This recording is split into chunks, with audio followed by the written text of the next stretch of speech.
Hi, Erika Bud, author of Travel Ranger's Mission to Australia. I thought I would talk to you a little bit about why I chose to feature some of the different sites in the book. So I actually got this idea from a recent Facebook friend I made, Orchid, who lives in Australia, and I absolutely love her name. I already told her this, but that's my favorite flower. But she gave me the idea because yesterday she commented on one of my posts about how her husband proposed to her at the Opera House, and I thought it was a beautiful story. And I think it was her brother is a really famous composer that plays there, and I apologize if I mixed it up, Orchid, but I know he plays there.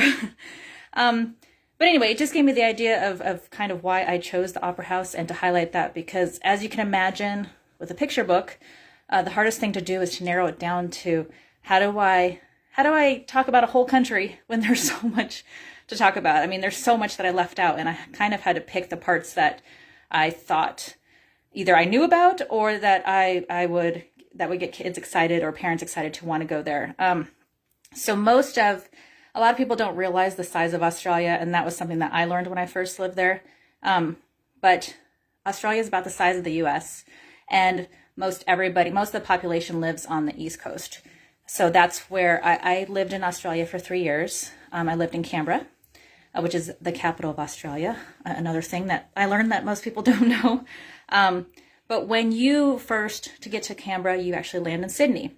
And everybody thinks Sydney's the capital, so it's not. But Sydney is where you land, and the first thing you see when you drive through is when you get to the city. Of course, you see the buildings, but the Opera House and the Sydney Harbour Bridge are the highlights the must-sees.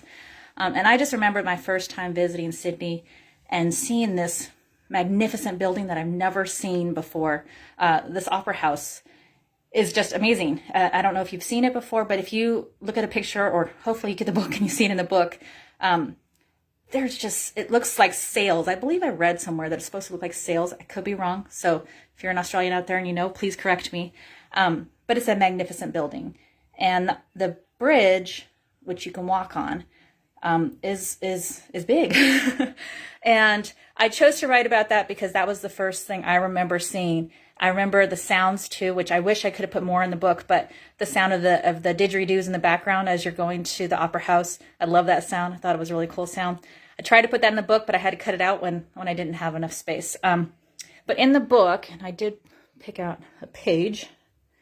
So in the book, let me flip you around if I can. So in the book itself, so there's the Opera House and the bridge with the people on the bridge. So on the right, this character's Bella, and this is Hannah. And if you notice, Bella looks pretty scared because on the previous page, which I don't want to ruin anything, but on the previous page, the boys are really excited about going on top of this bridge, and she's terrified. And the reason why I put that in there, a couple reasons. One, I wanted to show kids that it's okay to be scared, that to try to be brave, that to try to put your fears past you.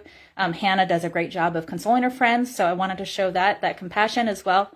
But that was me. I remember when I first saw the bridge, I was terrified. I had no desire to go on that thing. If you noticed in the picture, the people look like ants, and they really do in real life because it's up there.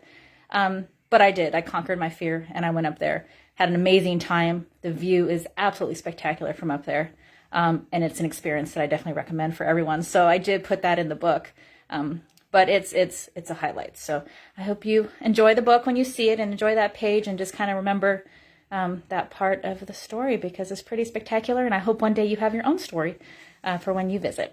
But that's all for now. I'll be doing more posts about the different destinations.